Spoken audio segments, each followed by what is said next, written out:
খিচুড়ি প্রেমীদের জন্য আজকে নিয়ে এসেছি হোটেল বা রেস্টুরেন্টের মতো চমৎকার স্বাদের ভুনা খিচুড়ি রেসিপি।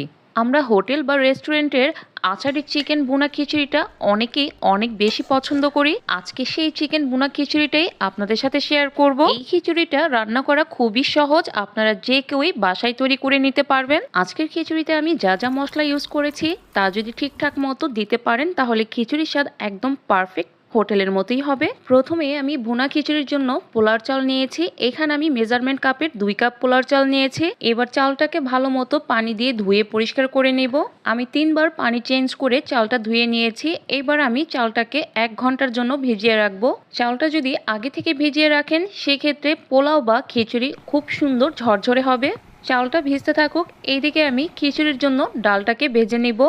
চুলায় একটা প্যান বসিয়ে দিলাম আর এখানে দিয়ে দিলাম হাফ কাপ মুগ ডাল আর 1/3 কাপ মসুর ডাল। ভুনা খিচুড়িতে আমি 2টা ডালই ইউজ করেছি, এখানে আমি মুগ ডালের পরিমাণটা বেশি দিয়েছি। এবার অল্প আঁচে ডালটাকে সুন্দর মতো ভেজে নেব, তবে খেয়াল রাখতে হবে ডালটা যেন খুব বেশি ভাজা না হয়। যখন দেখবেন ডালটা থেকে সুন্দর একটা গ্রান বের হচ্ছে, এই পর্যায়ে ডালটা নামিয়ে ঠান্ডা করে পানি দিয়ে ভালো মতো ধুয়ে পরিষ্কার করে পানি দিয়ে সিদ্ধ বসিয়ে দিলাম। ডাল সিদ্ধতে পানির পরিমাণটা এমন ভাবে দিতে হবে যেন ডালটা সিদ্ধ হয়ে পানিটাও শুকিয়ে যায়। ডালটা পারফেক্টলি সিদ্ধ করতে হবে, কিন্তু খেয়াল রাখতে হবে ডালটা যেন গলে না যায়। তো ডালটা সিদ্ধ হয়ে গেছে আর এইখানে আমি খিচুড়ির জন্য নিয়েছি চিকেন প্রায় 800 গ্রামের মতো। চিকেনটাকে আমি ভালো মতো ধুয়ে পরিষ্কার করে পানি ঝরিয়ে নিয়েছি আর এখানে চিকেনের পিসগুলো আমি মাঝারি সাইজে রেখেছি। আর এই খিচুড়ির জন্য আমি একটা মশলা রেডি করে নিয়েছি 3টা কাঠবাদাম, 5-6টা কাজু বাদাম, 3টা পাপড়ি জয়ত্রী, 8টা পেস্তা বাদাম আর 6টা চীনাবাদাম নিয়েছি আর সামান্য একটু জয়ত্রী নিয়েছি। এই সমস্ত মশলাগুলো আমি মিহি ব্লেন্ড করে নিব, আপনারা চাইলে পাটাও বেটে নিতে পারেন। আর আজকের খিচুড়িতে আমি জলপাইয়ের আচারটা ইউজ করব। হোটেল বা রেস্টুরেন্টগুলোতে কিন্তু খিচুড়িতে জলপাইয়ের আচার অথবা আমের আচার দিয়ে থাকে, তো আপনারা আমের অথবা জলপাইয়ের যে কোনো আচার দিতে পারেন। আচারটা যেহেতু আস্ত আছে সেই জন্য আমি একটু ভেঙে নিলাম। এবার চলে এলাম মূল রান্নাতে। চুলায় একটা কড়াই বসিয়ে দিলাম আর এখানে আমি 1/3 কাপ পরিমাণে তেল দিয়েছি। তেলটা গরম হয়ে যাওয়ার পর আমি হাফ কাপ পেঁয়াজ কুচি, 2টা আস্ত তেজপাতা, 3 টুকরো দারচিনি, 3টা এলাচ, এখন সবগুলো উপকরণ একসাথে তেলে ভেজে নিব। এই সময় চুলার আঁচটা মিডিয়াম টু লোতে রেখে পেঁয়াজটাকে সুন্দর মতো বেরেস্তা করে নিয়েছি। এবার দিয়ে দিলাম 2 টেবিল চামচ আদা রসুন বাটা। এখন আমি 30 সেকেন্ডের মতো ভেজে নিব। দিয়ে দিলাম 1/3 কাপ পানি আর স্বাদ মতো লবণ, 1 চা চামচ হলুদের গুঁড়া, 1.5 চা চামচ মরিচের গুঁড়া, 1 চা চামচ ভাজা ধনিয়ার গুঁড়া, হাফ চা চামচ গরম মশলার গুঁড়া, হাফ চা চামচ ভাজা জিরার গুঁড়া, হাফ চা চামচ সাদা গোলমরিচের গুঁড়া, হাফ চা চামচ কালো গোলমরিচের গুঁড়া। আর ব্লেন্ড করা মশলাটা দিয়ে দিব, যে বাদাম আর জয়ফল জয়ত্রীর যে পেস্টটা করে রেখেছিলাম সেটা দিয়ে দিলাম। আর ব্লেন্ডারের জারে যে মশলাটা লেগে আছে সেখানে সামান্য একটু পানি দিয়ে ধুয়ে সেই পানিটা দিয়ে এখন মশলাটাকে ভালো মতো কষিয়ে নিব। মশলাটাকে আমি প্রায় 3 মিনিটের মতো কষিয়ে নিয়েছি। এখন দিয়ে দিচ্ছি 1 টেবিল চামচ সয়া সস আর 1 টেবিল চামচ টমেটো সস, হাফ চা চামচ টেস্টিং সল্ট। এবার মশলাটাকে আরও 3 মিনিটের মতো কষিয়ে নিব। মশলাটাকে আমি অনবরত নেড়ে চেড়ে প্রায় 6 থেকে 8 মিনিটের মতো কষিয়ে নিয়েছি। যখন মশলার উপরে তেল ভেসে উঠেছে এই পর্যায়ে ধুয়ে রাখা চিকেনগুলো দিয়ে নেড়ে চেড়ে কষিয়ে নিব।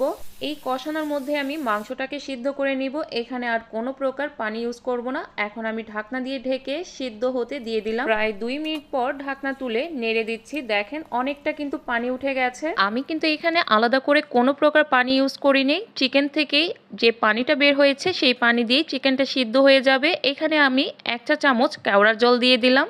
এবার নেড়ে চেড়ে ঢাকনা দিয়ে ঢেকে আরও কিছুক্ষণ সিদ্ধ করে নিব। আর ব্রয়লার চিকেন সিদ্ধ হতে খুব বেশি সময় লাগে না। চিকেনটা কিন্তু আমার সুন্দর মতো সিদ্ধ হয়ে গেছে আর উপর থেকে তেল উঠে গেছে। এই পর্যায়ে আমি নামিয়ে চুলায় আরেকটি পাতিল বসিয়ে দিলাম। পাতিলটা গরম হয়ে গেলে দিয়ে দিলাম হাফ কাপ রান্নার রেগুলার তেল। তেলটা যখন গরম হয়ে যাবে এই পর্যায়ে আমি ওই যে ভিজিয়ে রেখেছিলাম যে পোলাওর চালটা, সেই চালটা দিয়ে দিলাম। চালটাকে আমি 1 থেকে 1.5 মিনিটের মতো তেলের মধ্যে ভেজে নিব। চালটা ভাজা হয়ে গেছে। এখন যে সিদ্ধ করে যে রেখেছিলাম ডালটা, সেই ডালটা দিয়ে দিলাম। এবার ডাল আর চালটাকে আমি আরও 2 মিনিটের মতো ভেজে নিব। চাল আর ডালটা ভাজা হয়ে গেছে। এখন দিয়ে দিব কাঁচামরিচ। এখানে আমি 10টা কাঁচামরিচ দিয়েছি। 5টা কাঁচামরিচ আমি মাঝখান থেকে একটু কেটে দিয়েছি আর বাকি 5টা আমি আস্ত দিয়েছি। আর স্বাদ মতো লবণ দিয়ে দিলাম। এবার নেড়ে চেড়ে এখানে দিয়ে দিচ্ছি পরিমাণ মতো ফুটন্ত পানি। খিচুড়ি অথবা পোলাওতে অবশ্যই আপনারা ফুটন্ত পানিটা ইউজ করবেন। এবার নেড়ে চেড়ে রান্না করা চিকেনটা দিয়ে দিলাম। পানির পরিমাণটা অবশ্যই একটু বুঝে দিবেন। আমি পোলাও বা খিচুড়িতে আইডিয়া করে পানিটা দেই, তবে আপনারা চাইলে পানিটা মেপেও দিতে পারেন। সব উপকরণ একসাথে নেড়ে চেড়ে দিয়েছি। এবার আমি যে ভেঙে রেখেছিলাম জলপাইয়ের আচার, সেই আচারটা দিয়ে দিলাম। তবে আমি পুরোটা আচার দেইনি, কিছুটা রেখে দিয়েছি। আপনারা আপনাদের টেস্ট মতো আচারটা কম বেশি দিতে পারেন। এবার ঢাকনা দিয়ে ঢেকে দমে বসিয়ে রাখবো। প্রায় 1.5 থেকে 2 মিনিট পর আমি ঢাকনা তুলে খিচুড়িটা নেড়ে উল্টিয়ে পাল্টিয়ে দিচ্ছি। খিচুড়িটা কিন্তু এখানে 70% হয়ে গেছে। এখন আমি দিয়ে দিচ্ছি ঘি। এখানে আমি 1 টেবিল চামচ পরিমাণে ঘি দিয়েছি। এবার ঢাকনা দিয়ে আবারও দমে বসিয়ে রাখবো। আর ঘিটা অবশ্যই রান্নার শেষের দিকেই দিবেন, এতে করে ঘিয়ের খুব সুন্দর একটা স্ট্রং ফ্লেভার খিচুড়িতে পেয়ে যাবেন। আমি আরও 5 মিনিটের মতো দমে রেখেছিলাম। আর এইদিকে দেখেন সুন্দর মতো খিচুড়িটা হয়ে গেছে। এখন আমি নামিয়ে পরিবেশন করে নিব। এই তো তৈরি হয়ে গেল আমার মজাদার রেস্টুরেন্ট স্টাইলে আচারি চিকেন ভুনা খিচুড়ি।